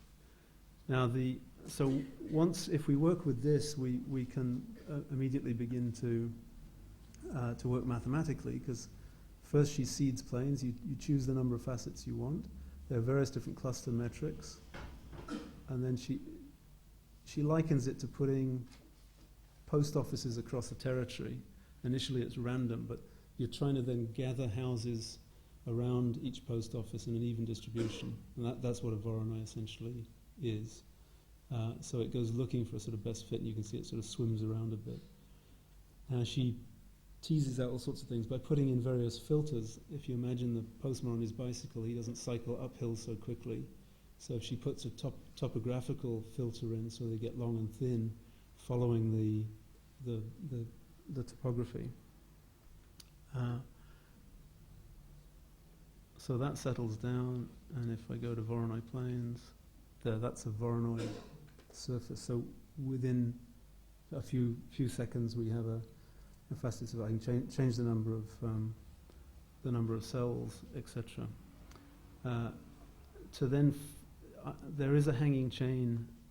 I'll come back to the hanging chain thing, because it's a fascinating one. But we can hang that to look at the structural optimization, and it's early days yet. But there's a fabrication tool which allows you to then create the machinable edges. So create fabricated tiles. Boom. If I look at the tiles, that's giving you this.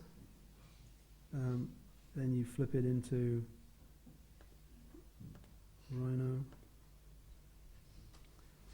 If I load a script in Rhino, which we've written several little scripts,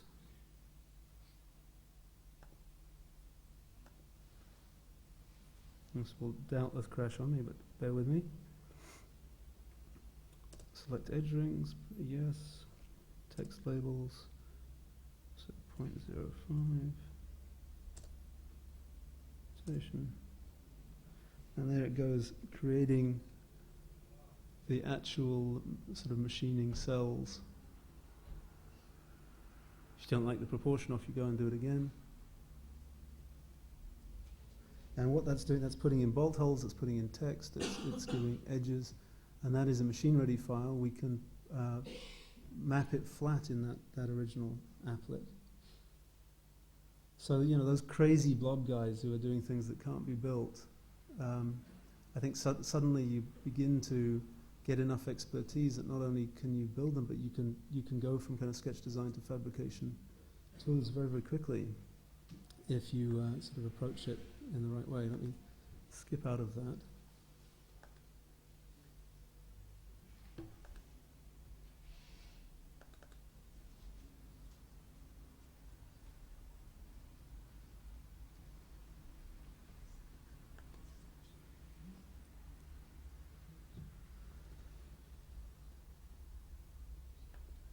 Sorry about that, seems to have crashed my machine.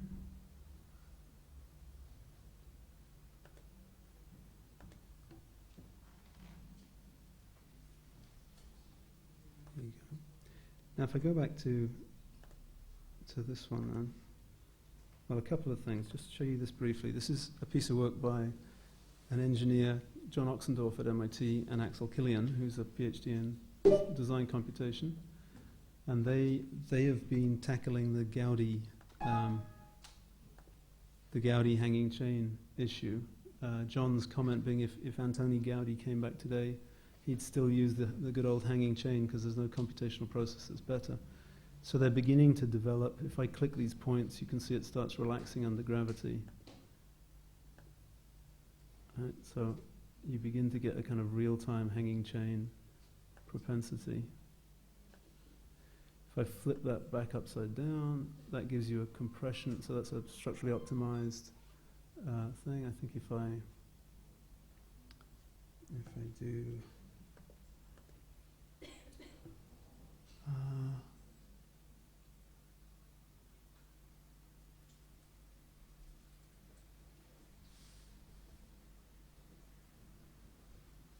that gives a forced kind of distribution. So there's the beginnings of a kind of real-time structural ability to form find, which we're trying to put into the much more complex problem of doing shells.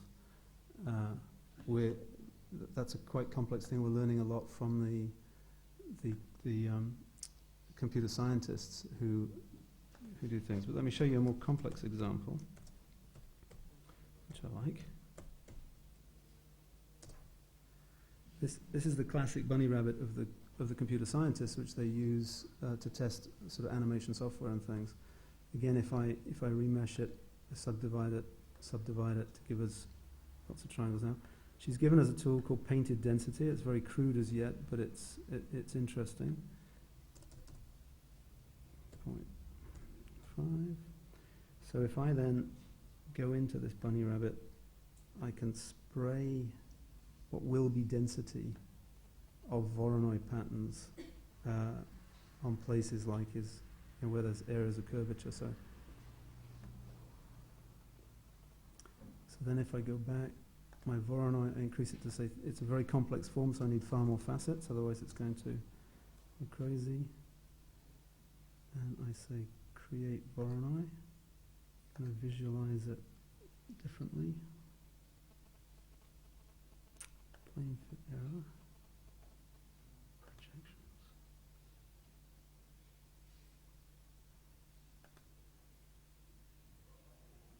Now what it's doing is it's swimming around, it's kind of shifting the cells to those points of density. You'll see it should get smaller and smaller at the tail and the nose. And of course I can go in and I can paint it in quite sophisticated ways. I lectured at Harvard recently and I got a question at the end of this talk which was, so Mr. Architect, when do you stop? When the bunny's pretty? And I sort of answered, it's not the bunny you should be sort of looking at. The bunny is a dissimulation. But nonetheless, this kind of this Jeff Koons-like caricature is of course very compelling. Thinking about it further, I mean, there's two answers I can think to that question. One, yes, of course, what is pretty, but that's what architects do. They take whatever technique they have and they try to optimize it as best they can. But the second answer, I suppose, would be it's not a pretty bunny, but it's a big evil bunny that's coming down the garden path of architecture, and it's going to nibble your hedge. And I make that claim not personally. I think it's just, this is a computational system. And what we're seeing in something like this is the collapsing in a way of the protocols of what we as a profession typically do, which is to labor over the transition from sketch design to fabrication. You're going to see increasingly these protocols bedded into standard software such that you can find very quickly fabricatable solutions. You can optimize them structurally and pass them to a CNC machine. Two visions of that. One, it frees up time for us to do a lot more design work, and it kind of swells it's the manipulation of these systems in ever more sophisticated ways where you're nuancing the parameters, which could be a very hopeful and optimistic model, and we're liberated from the drudgery of whatever. The other model, of course, is that it undermines and erodes the status of the profession as it is, and makes it that much easier for fabricators to just to take hold of it. I think I'll leave it there. Right, thank you.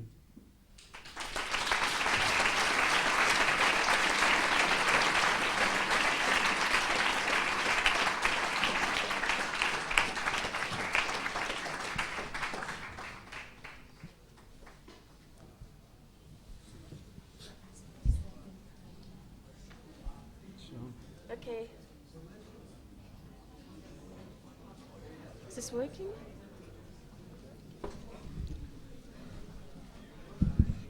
Okay. Thank you, Mark, for such an interesting and entertaining lecture. Brett asked me to step in and sort of coordinate the questions. So I think there's probably quite a lot that people would like to ask. And I'll pass the microphone.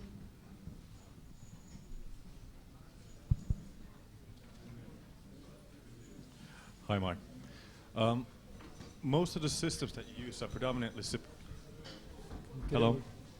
subtractive. I mean, involving CNC. But have you? I mean, start looking into the additive processes of expanding on, for example, stereolithography and some of the contour crafting and what have you. Actually, that are sort of more or less in the foundation stages at this stage, but actually have some kind of impact on actually implementation of even that scale. I think it's a very good and legitimate question. That why are we labouring under the yoke of like carving up extant material kind of concoctions given to us by industrial production? Simply that I'm trying to find ways of doing this now. But I think in terms of a research project and where this stuff should be going, it should be the accretion of material in space for sure. Through all sorts of, and one can imagine different techniques of doing that. Yeah, especially in the last part with the Voronois, because if the default setting of a ST is a STL file, which is actually a triangulation, and one of the problems sometimes is the fact that the files get enormous in size, especially when they're larger, because it's always an even sort of, regardless if it's a flat surface, it's always an even sort of distribution of these triangulations. But so that's why I thought that this bunny of actually spraying density or sort of more refined was actually very sort of relevant to the additive process instead of the alternative means. Yeah, I mean for sure. And I think there's certainly several people at MIT looking at giant 3D printing and various techniques. And one of the most fascinating thesis projects I saw recently was a student who had taken parametric modeling down to the size of particles, and he was printing from a 3D printer these tiny little things and putting them back together again. Yeah. And then getting legitimate complex curvature and dissolving windows into walls. Well, that's the thing, because amazing. at some level, actually, there's a sort of breakdown between a macro and a micro, because you can actually use a single material and allow it to, by manipulating at a very minute level, you can actually make it sort of perform, almost give it different kind of properties by how you arrange it on macroscopic level. Yeah. And consequently, so there's a breakdown between scales to some degree, which is actually lends itself very well to the physical implementation of digital design. Yeah, yeah. And certainly the three-dimensional Voronoi taken down to small scale would be an obvious next step, yeah.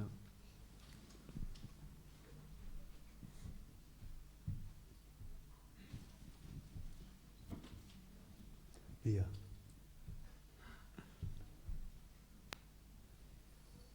Thank you. Okay, any more? Thank you very much. Thank you very much.